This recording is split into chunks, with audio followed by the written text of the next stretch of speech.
नमस्कार, मी रुशाली यादव सारंग। या बुलेटिनमध्ये आपण बातम्या विस्ताराने पाहणार आहोत। बारामतीमधून न लढण्याचे उपमुख्यमंत्री अजित पवारांचे संकेत आहेत। बारामतीमध्ये मी जो उमेदवार देईन त्या उमेदवाराचं काम करावं असं अजित पवारांनी म्हटलंय। विधानसभेला आमच्या कुटुंबातील जास्त सदस्य फिरताना दिसणार नाहीत असं अजित पवारांनी म्हटलेलं आहे। तर अजित पवार लोकसभेची पुनरावृत्ती करणार का? पवारांचा हा खोचक सवाल आहे। आजच्या वेळेस जेवढं आमचे परिवारातली लोक भेटायला येत होती एवढं यावेळेस जास्त कोणी येणार नाही। यावेळेस जास्त कोणी येणार नाही। उलट माझ्या म्हणजे मी जो उमेदवार देणार आहे त्या उमेदवाराच्याच कामाच्या करता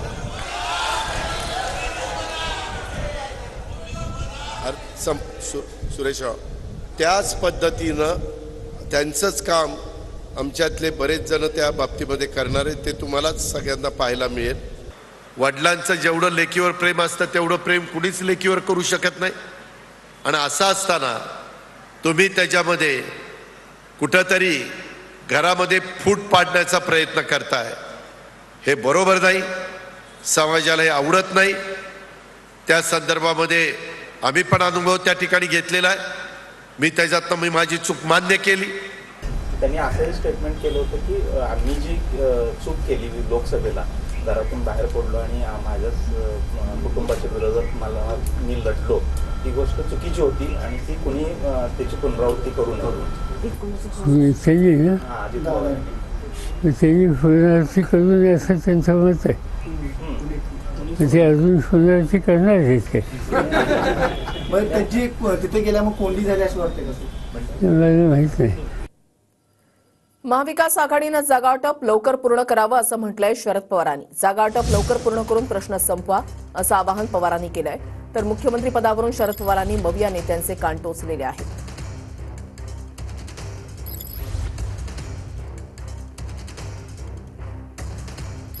आमच्याकडून जयंतराव आहेत आणि आणखीन काही सहकारी, काँग्रेसकडून नाना पटोले आणि त्यांचे सहकारी आणि तुमचे राऊत संजय आणि त्यांचे सहकारी हे एकत्र बसतात। त्यांच्या 1-3-4 बैठका झाल्या। असं ऐकतो मी की काही गोष्टीवर त्यांचं अंडरस्टँडिंग झालं आणि अजून काही गोष्टीवर बसायचे आणि त्यासाठी ते 7, 8, 9 ह्या 3 तारखेमध्ये एकत्रित बसणार आहोत। माझा फक्त त्या सगळ्यांना आग्रह आहे की लवकर बसून लवकर प्रश्न संपवा। कशाचा काही पत्ता नाही। आजच त्याची चर्चा आहे। अजून निवडणुका व्हायच्यात, मेजरचे आहे का? सरकार बनवायचं म्हटलं तर बहुमत पाहिजे। बहुमत असलं तर नेता निवडतील, नेता निवडला तर मुख्यमंत्री होत। आणि कशाचं काही नाही, उगीच आपलं काहीतरी करतात। जयंत पाटील कधी याच्यावर बोलतात का? त्यांना माहिती आहे वस्तुस्थिती काय। आदिवासी समाजाचे आमदार अजित पवारांच्या भेटीसाठी मंत्रालयामध्ये दाखल झालेत। आदिवासी आमदार कॅबिनेट हॉल बाहेर जमलेले आहेत। पेसा भरती आणि धनगर आरक्षणाच्या मुद्द्यावर चर्चा करणार आहेत।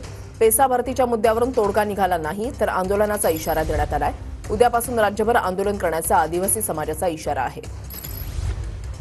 विनायक डावरुंग आमचे प्रतिनिधी आमच्या सोबत आहेत। अधिक माहिती जाणून घेणार आहोत। विनायक, आदिवासी समाजाचे नेते जे आहेत ते आता मंत्रालयामध्ये पोहोचलेले आहेत। भेटीची वेळ कितीची देण्यात आली आहे?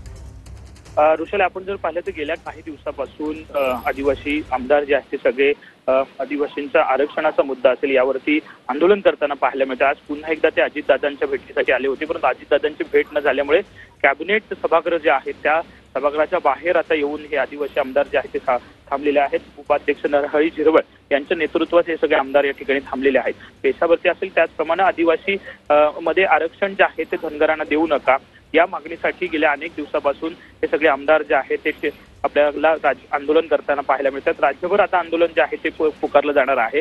त्याआधी सरकार दरबारी काही तोडगा निघतो का हे पाहण्यासाठी आज पुन्हा एकदा मंत्रालयात हे सगळे आदिवासी आमदार आलेले आहेत। थोड्याच वेळात 11 वाजता राज्य मंत्रिमंडळाची बैठक जी आहे ती मंत्रालयातल्या 7व्या मजल्यावरती सुरू होईल आणि त्याच ठिकाणी आदिवासी आमदार येऊन थांबलेले आहेत। त्यामुळे नेमकी काय भूमिका ते सभागृहाच्या बाहेर या मंत्रिमंडळाच्या मांडतात, काय आंदोलन करतात का, हे आता बघावं लागेल। धन्यवाद विनायक दिलेल्या सविस्तर माहितीसाठी। तेली समाजाच्या शिष्टमंडळानं फडणवीसांची भेट घेतलेली आहे। माजी खासदार रामदास तडस यांच्या नेतृत्वात ही भेट घेण्यात आली। चंद्रशेखर बावनकुळेंसह तेली समाजाच्या नेत्यांचा शिष्टमंडळामध्ये समावेश आहे. स्वायत्त आर्थिक विकास महामंडळाची मागणी करण्यात आली आहे. उच्च शिक्षित विद्यार्थ्यांसाठी आणि कॅन्सरग्रस्तांसाठी नवी मुंबईमध्ये भूखंडाची मागणी यावेळेला करण्यात आली. तेली समाजामधील बांधवांना 10% राजकीय उमेदवारी देण्याची मागणीही करण्यात आली आहे. इच्छुकांना विधानसभेसाठी आणि राज्यपाल कोट्यातून उमेदवारी देण्याची मागणी करण्यात आली आहे. तेली समाजाच्या शिष्टमंडळानं फडणवीसांची भेट घेतलेली आहे आणि यावेळेला बावनकुळे यांची सुद्धा उपस्थिती होती. विविध मागण्यांसाठी ही भेट जी आहे ती घेण्यात आलेली आहे. माजी खासदार रामदास तडस यांच्या नेतृत्वात ही भेट घेण्यात आलेली आहे. तेली समाजाच्या शिष्टमंडळानं फडणवीसांची भेट घेतली आहे. विविध मागण्या यावेळेला त्यांच्याकडून करण्यात आलेल्या आहेत. उच्च शिक्षित विद्यार्थ्यांसाठी आणि कॅन्सरग्रस्तांसाठी नवी मुंबईमध्ये भूखंडाची मागणी सुद्धा करण्यात आली आहे. रत्नागिरीमधल्या वाटत MIDCला ग्रामस्थांचा विरोध होतोय. जमीन अधिग्रहित करण्याबाबत ग्रामस्थांना नोटीस बजावण्यात आली आहे. वाटत, कोळीसरे, मिरवणे, कळझोंडी आणि गडनरमधील 20,000 शेतकऱ्यांच्या जमीन संपादनाला विरोध होतोय. तर वाटत MIDCसाठी 2,500 एकर जमीन संपादित करण्याच्या नोटिसा देण्यात आल्या.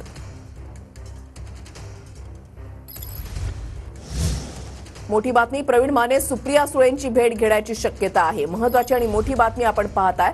प्रवीण माने इंदापुरातून लढण्यासाठी इच्छुक आहेत आणि ते सुप्रिया सुळेंची भेट घेऊ शकतात.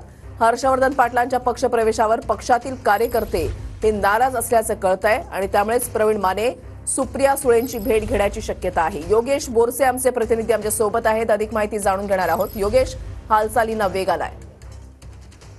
निश्चितच थोड्याच वेळात हर्षवर्धन पाटील यांची पत्रकार परिषद पार पडणार आहे आणि हर्षवर्धन पाटील आपला अधिकृत निर्णय जो आहे तो जाहीर करणार आहेत. मात्र हर्षवर्धन पाटील यांचं निश्चित झालेलं आहे ते शरद पवार गटात प्रवेश करणार आणि त्या संदर्भातलाच अधिकृत निर्णय ते जाहीर करणार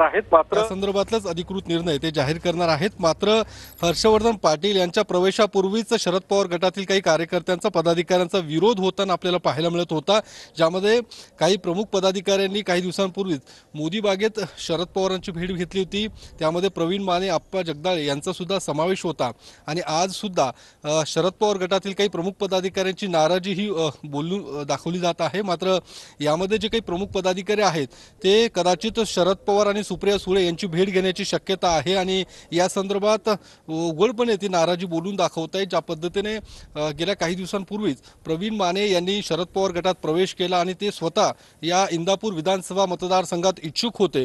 मात्र आता हर्षवर्धन पाटील यांचा पक्षप्रवेश होणार असल्यामुळे त्यांची जी काही इच्छा होती, एकूणच हर्षवर्धन पाटील सुद्धा या इंदापूर विधानसभा मतदारसंघात इच्छुक आहेत आणि त्यांना उमेदवारी जाणार अशी शक्यता सुद्धा वर्तवली जात आहे. त्यामुळे प्रवीण माने हे नाराज असल्याचं बोललं जात आहे आणि प्रवीण माने एकूण त्यांचे जे काही समर्थक आहेत ते शरद पवार आणि सुप्रिया सुळे यांची भेट घेणार असल्याची माहिती मिळते आणि आपली जी काही नाराजी आहे त्यांच्याकडे बोलून दाखवणार आहे अशा पद्धतीचं माहिती आपल्याला मिळत आहे. मात्र ज्या पद्धतीने हर्षवर्धन पाटील यांचा थोड्याच नक्कीच धन्यवाद योगेश दिलेल्या सविस्तर माहितीसाठी.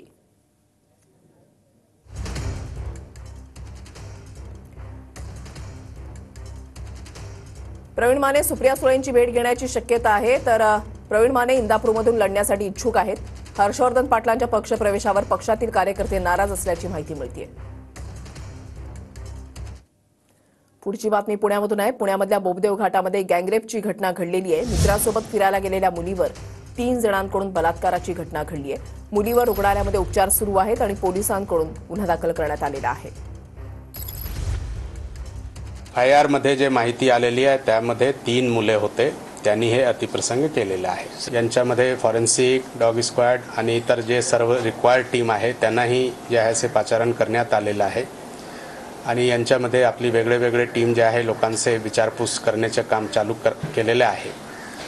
आता प्राथमिक हे माहिती आहे आणि यांच्यामध्ये जसेही जे आहे काही प्रोग्रेस होतील त्यानंतर आपल्याला माहिती जे आहे ते शेअर करण्यात येईल. पुढची बातमी कल्याण डोंबिवलीमधून. कल्याण डोंबिवलीमध्ये नवरात्रोत्सवात इच्छुक उमेदवारांचं शक्ती प्रदर्शन पाहायला मिळत आहे. नागरिकांचं लक्ष वेधण्यासाठी शहरामध्ये सर्वत्र बॅनरबाजी करण्यात आली आहे. नागरिकांच्या स्वागतासाठी लावलेल्या कमानींमुळे वाहतुकीला अडचण निर्माण झालेली आहे. राज्यात नवरात्रीची धूम सर्वत्र दिसत आहे तर दुसरीकडे इच्छुक उमेदवार या नवरात्री उत्सवामध्ये आपली ताकद दाखवत असल्याचं दिसून येत आहे. मी सध्या उभा आहे कल्याण कोळचेवाडी परिसरात आणि आपण पाहू शकतो या ठिकाणी मोठमोठ्या कमानी लावून सर्वच पक्ष त्याचबरोबर अपक्ष इच्छुक उमेदवार जे आहेत त्यांनी या ठिकाणी शक्ती प्रदर्शन करत असल्याचं दिसून येत आहे.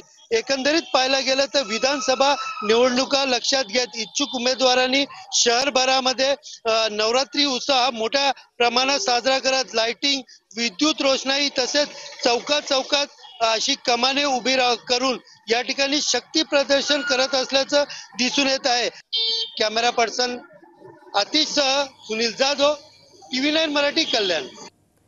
श्रीरामपूर विधानसभेमध्ये इच्छुक उमेदवारांमध्ये बॅनर वॉर सुरू झाल्याचं पाहायला मिळतंय. 5 वर्षांच्या आमदारकीनं मालामाल झाले ठेकेदार. सामान्य श्रीरामपूर वासीय मात्र खड्ड्यांनी बेजार अशा आशयाचे बॅनर श्रीरामपूरमध्ये पाहायला मिळत आहेत.